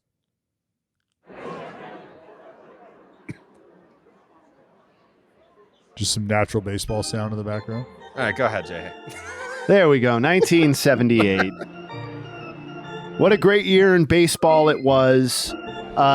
This is a fun one to break down. Jim Rice and Dave Parker, two guys who, one of them is a Hall of Famer, I think get a little lost in the shuffle as players from the late 70s and early 80s. I think tend to do in baseball history because there was a little bit of a dearth in star power league-wide, but these seasons are pretty remarkable in baseball history. And what makes them interesting from an MVP perspective, too, is that the best other options in both leagues were both pitchers putting up pretty historic seasons in their own right. We'll decide whether they made the right choice in going with the offensive player. Let's start near and dear to Jared and Jake's home. That's Jim Rice with the Boston Red Sox. He won his MVP in 1978. no small part would help him make the Hall of Fame, 30 or so years later. This season, he ranked third among all vote getters in wins above replacement at 7.6. He was first among hitters. He ranked behind Ron Guidry of the Yankees and Mike Caldwell of the Brewers. We'll get to that in a second. Robbed. Jim Rice led Major League Baseball, not just the AL, in hits, 213, home runs, 46, RBI, 139, slugging percentage, 600, and OPS, 970. So in no uncertain OPS was led the AL. In no uncertain terms, he was the best offensive player in baseball in 1978. He received 20 of 28 first-place votes. Ron Guidry received the other 8, so it was not particularly close. Jim Rice was viewed as the MVP this year. A little context on this offensive season, because it was historically significant. It is one of 6 seasons in AL history with 40 homers, 15 triples, and 130 RBI. No one has done that since in the AL, okay? So this is 1978.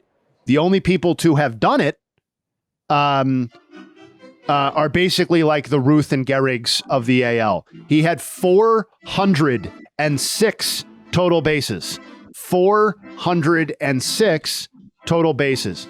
For context, Aaron Judge in his massive MVP season had 391 total bases. Okay, it's not to say Rice's season was better, but in terms of total bases, this is an absolutely monster season. The only people to have more total bases in AL history in a single season are Babe Ruth, Lou Gehrig, Jimmy Fox, and Joe DiMaggio. No one else. Jim Rice's 406 in 1978. And by the way, when he did get to 406 total bases, he became the first MLB player, not just AL, first MLB player with 400 total bases since Hank Aaron had done so in 1959, so 19 years earlier. And the next time someone would do it in MLB was 1997, 19 years later in Larry Walker, okay? So a little bit of symmetry there as well. If you want to make the case that he was not the MVP, which I'm not actually inclined to do, I know Ron Guidry had a historically significant year, but this was not a robust season for offense in Major League Baseball, which is part of what makes me lean towards the offensive player. But if you wanted to go Ron Guidry, his season featured 25 wins, a 1.74 ERA, and 273 and 2/3 innings pitched. It was the first season, this is in 1978, it was the first AL season since 1917 that featured 25 wins and a 1.75 ERA or lower in 250 or more innings. The last people to do that basically were like the Walter Johnsons of baseball. So it had been a very long... People weren't just trotting out these innings or these seasons when Ron Guidry threw this season out there. I just want that in context. So that is the AL picture. It is Mike Caldwell by WAR deserved to be in the conversation, but in voting was not in the conversation and really was never going to get any support because Ron Guidry had a better pitching season and represented the pitching side of the vote. So by WAR, Guidry was 2 wins better than Jim Rice, 9.6 to 7.6. But you're basically squaring off with the best pitcher and the best hitter in the league, Yankees, Red Sox, and they gave it to Jim Rice. Any reactions here? I mean, I definitely am not going to complain about Jim Rice winning the 1978 MVP. Dallas, you going to make a case for Guidry? Are you passionate about this one?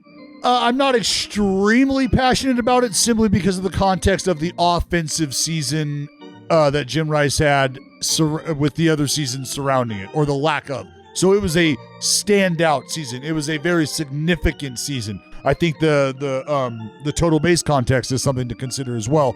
But what Ron Guidry was doing at that point in time, I mean, 25 wins with a sub-2 ERA, sub-1.75 ERA, and look at the whip, too. That is when we're talking about the body of work, because we're not talking about 180 innings here. We're talking about almost 300, right? 273 and 2/3 innings with 187 hits allowed and only 13 home runs allowed. Punched out 248. That is pure fucking dominance. Yeah, he absolutely was. I mean, this is the best season of Ron Guidry's career. I mean, it's one of the great seasons. It's one of those that pops up in Baseball Reference when you do the searches for, like, you know, when Verlander and Kershaw and Pedro were putting up their elite ERA seasons. Like, this is the one that oftentimes, like, your search stops with, and it's like, oh, it was Ron Guidry in 1978. Yeah, but I mean, Jayhay, it's acknowledged with the Cy Young, so I'm not terribly upset about it. You know? Yeah, that's fair. That's a good point. He won the Cy Young. That's the give and take. Yep, he finished third in the Cy Young the very next season, finished seventh in the Cy Young before this. So this was Ron Guidry at the peak of his powers. And if you're into this kind of stuff, not only did he win 25 games, but he only lost 3. So he went 25-3 with a 1.74.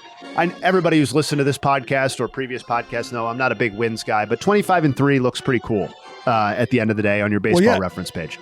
Absolutely, hell yes, it does, and it matters in the context of the innings pitched. Like, that's the whole idea of why the wins mattered, is because you were pitching in innings 7, 8, and 9. You were finishing ball games. You know, I mean, he had fucking 16 CGs, 9 shutouts for Christ's sake.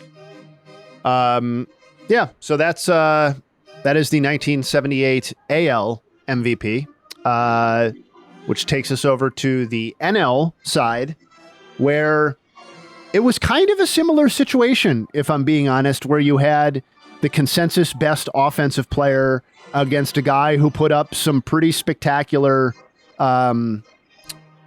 pitching numbers, particularly when it comes to bulk. By the way, just one final word on Ron Guidry. His adjusted ERA that season was 2.08. Which is the 17th best single season in AL history. So I'm not, by saying the offensive environment, I'm certainly not dismissing his contributions. It was an all-time season. Over to the NL. So Dave Parker was even more of a consensus choice than Jim Rice was, despite having, I think on the whole, a slightly less impressive offensive season. Dave Parker got 21 of 24 first-place votes. He finished second among vote getters in wins above replacement, so at 7.0. So once again, he was surpassed by a pitcher, in this case, Phil Niekro, who put up a 10-win season. Wow. Phil Niekro put up a 10-win season. We'll get to that in a second. Dave Parker led Major League Baseball in batting average, 334, and OPS, 979. So he was the only guy ahead of Jim Rice, and led the NL in slugging at 585. On the whole, 30 homers, 20 stolen bases, and he also threw in 100-plus runs and 100-plus RBI. For context, he became the second player in NL history, and at the time, there have been some that have done it since, but second player at the time in NL history, and first since Chuck Klein in 1932, to post a season with 30 homers, 20 steals, 100 runs, 100 RBI, and a 330 batting average. And it would be 15 more years until somebody in the NL would do it again, and that was Barry Bonds with the Pirates in 1993. Fun fact about Dave Parker's 1978 season. Well, it wasn't fun for him at the time, but he got into a home plate collision on June 30th and broke his jaw, among other things too, I think, but his jaw, and he missed 2 weeks. He had like a support thing created so that he missed as little time as possible, came back with a broken jaw, and from the point at which he came back, hit 351, 410, 632. So before the broken jaw, he had a 913 OPS. After the broken jaw, he had a 1.042 OPS. So he was a substantially better player after coming back, which is just about the most badass fucking thing I found while researching this segment so far. 351 with a broken fucking jaw. And he literally hit with a fucking football helmet on. Sometimes you just gotta and a fucking hockey mask. Bite down and go get it, boys. Yeah, Look that up. That is so Look cool. up Dave Parker hockey mask. It's the dopest shit ever. Yeah. Like that's a high. I need that baseball card. So he was a legend. He won the MVP this year, obviously, and he would be part of the World Series winning team the next season. Sort of gets lost, as I said, in the shuffle because he's not in the Hall of Fame. You could certainly make a compelling case that Dave Parker belongs in the Hall of Fame, and I know some people have. Obviously, he's not in there. This was by wins above replacement. This was the peak of his career from 1977 to 1979 was the run for Dave Parker. He put up 21 wins above replacement over those 3 seasons. He had, what looked like kind of underwhelming power numbers in hindsight, but I think were more impressive in context. He also had a very high batting average and won 2 batting titles. Anyway, Phil Niekro, the main competitor for this, and if you believe wins above replacement, the guy who absolutely was robbed of the 1978 NL MVP. Phil Niekro, 334 and a third innings pitched. So he threw a full 60 more innings than Ron Guidry even did. Okay, just put that into context. 60 Game innings. started. He started 42 games, Jayhay. 42 games started. He was and if you're going to say, oh, that's just what happened back then. No, it was not. He was the only pitcher in the NL in the 1970s to ever have a season with a 40 start season. He did it 3 times, but he was the only pitcher in the NL to do it in the 70s. Okay. He had a 2.88 ERA. So not the sparkling season necessarily that Guidry did, but then keep in mind, he also made 30% more starts than Ron Guidry did. A third of a season more starts. Went 19 and 18. So here's some fun kind of trivial stuff that may or may not matter. He had a 10 WAR season, as I said, which we know is kind of like hallowed ground. His 18 losses are the most in the live ball era in a 10-win season. And his 107 earned runs allowed are also the most in a 10 WAR season in the live ball era. Obviously, you have to cut it off at the live ball era because if you go back further than then, people were racking up like 35 and 40 losses in a season because they were the only fucking pitcher on the team. So if you believe that, if you believe in quantity, and Phil Niekro certainly provided that in 1978, literally taking the ball almost once every 4 games. No, more than once every 4 games for his team. More than once every 4 games for his team. Then he belongs as the MVP. He did not get it. He finished... what did he finish in the votes? He finished 3rd in the votes, actually. Larry Boa finished 2nd. No, I'm sorry. Take that back. No, Steve Garvey finished 2nd. Garvey. Larry Boa finished 3rd. And poor... Phil Niekro finished 17th. 17th, despite a 10-win season. So, despite 22 complete games under his belt. And again, he led the league in innings pitched and game starts. So it's not like he was just rolling out there with a bunch of other 330 inning pitch guys. He led baseball by a lot in those categories.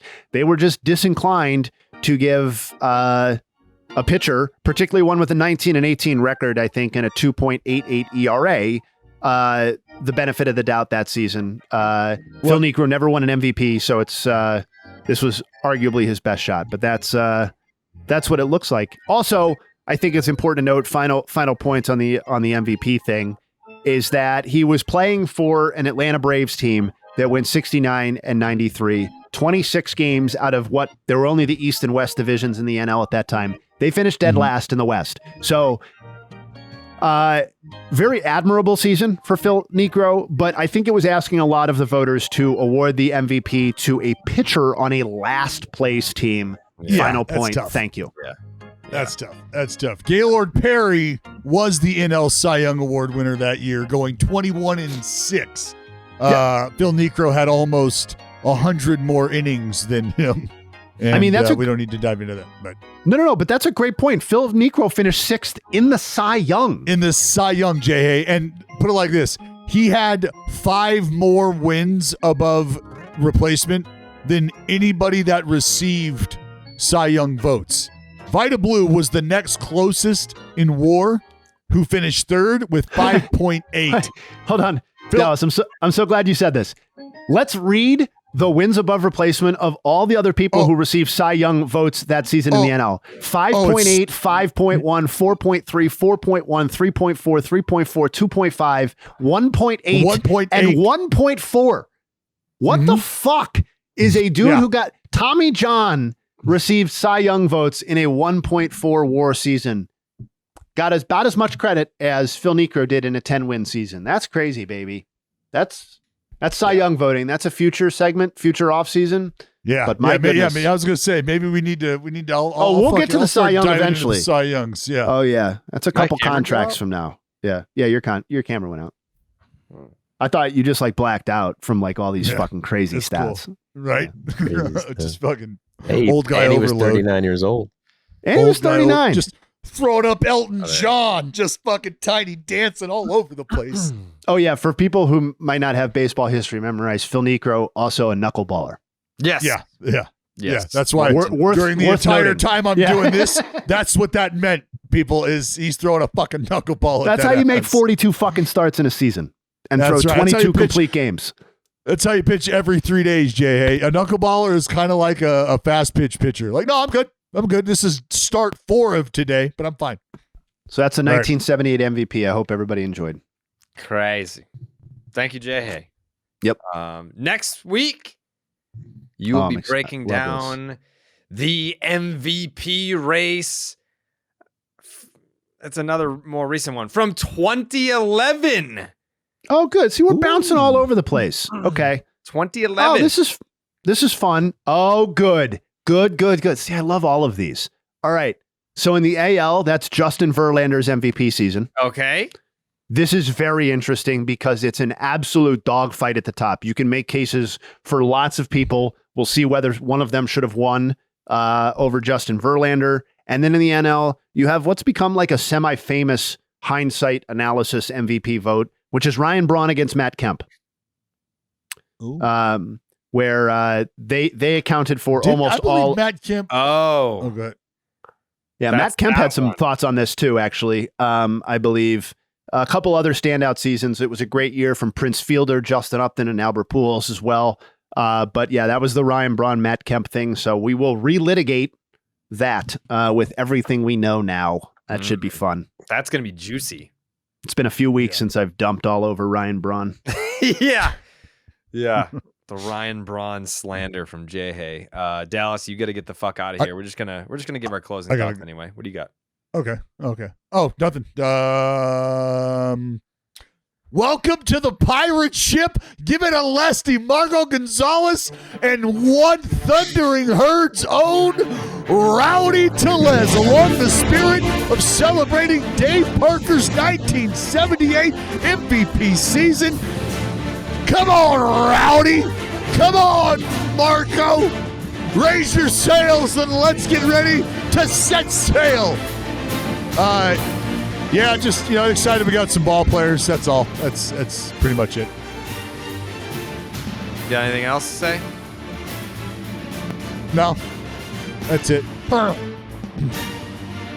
Whoa. What? Raise it, Jayhay. Thank you, Dallas. Still waiting on Joey Votto, though. He's still out there. Could still happen. Votto to Pittsburgh, still on the table. The Rowdy Tellez block could throw a wrench in things. I mean, it could. But I mean, Rowdy could just be trade bait. That could be a piece for a bigger move to bring in to Joey Votto. It's just to entice him. Rowdy Tellez could be part of a Yamamoto trade. This is the old sign and trade. Don't rule it out. Little dangler. Yeah. Joseph, final thoughts? Yeah, just good riddance to Marco Gonzalez. It was fun while it lasted. Great Brave will go down as one of those just fan favorites. Yeah. So good luck in Pittsburgh. Also, Matt Carpenter, same thing. Mhm. Thanks for your service. Yeah. We appreciate the hard work you put in, but you had to make room, boss. So he's off the Braves, but we still love Matt Carp. Thank you. Legend in Atlanta. Never forget his contributions. Jayhay. Thank you. My final thought, just wanted to quickly note, I don't know, I was just thinking about it offhand. Rowdy Tellez's stats from last year, 215 batting average with a 667 OPS over 351 plate appearances. So fucking raise that shit, baby. Yeah. Here we go. He's hurt. He was hurt. It's fine. He's bounced back. If I'm Joey Votto and I'm heard that I'm now blocked in Pittsburgh by Rowdy Tellez, that would make me fucking retire. I'd be like, holy fuck. You gotta buy low sometimes. Jake's takes. Bullshit. I just really hope Yamamoto's not on his way to Fenway right now because it's a fucking hurricane outside. Yeah. Imagine Yeah. he's like, oh yeah, one last meeting with the Sox. I'm gonna go to Fenway, take a tour, beautiful Fenway Park. I just got a voicemail from my neighbor. I just looked at the transcription here, and I see that there are branches and there's a pine tree in my driveway. So It's called a Christmas tree. yeah. Yeah. So listen, hey. Hey, well, stay safe out there. Yeah, all right, stay you guys safe. stay safe. Keep your heads low. Mm-hmm. And Hunker enjoy the down. holidays. We won't see you again. We won't see you again until after the holidays. So if you're celebrating with the Santas and all that stuff, then Ooh. Merry Christmas. to Have some cocoa, have some eggnog and brandy. everyone. Enjoy your Christmas. Yeah. All right. Find some mistletoe, huh? Oh. Hey, Okay, all let's right. go. All right. Okay. I wish I could take my pants off for you, boy. All right, Joe. All right. Whoa, Joe. Jeez, Yeah. bud. Yankees Mount Rushmore next week. Thanks for watching. Thanks for listening. Please subscribe. We're over 10,000 subscribers on YouTube. Oh, that's right. Oh yeah, and hey, I'll be picking out a winner for the jersey as well. Yeah. Okay. Yeah. I think That's happening. that during the season, I feel like we should be doing promos. We'll be doing once a week. We'll get creative to find new ways to get to that 100K. We're gonna get there. I want the fucking plaque. That's all I want. I want the plaque. We got a lot of tricks up our sleeve. Yeah. I got All some right. cool stuff to give away. There you go. There you go. We're gonna be having giveaways once a week to get to 100K. Very excited. I'll give away my plaque. How about that? Joe's gonna give away his plaque to get the plaque. I I like love that. Isn't that like one of those So Christmas good. stories where the two couples, they like give away things and then to buy the gift, and it's Yeah, cool story. Yeah. all right. I Yeah. gotta go. Yeah, I gotta I remember go. that's Yeah. Christmas. All right. All right, bye. We out.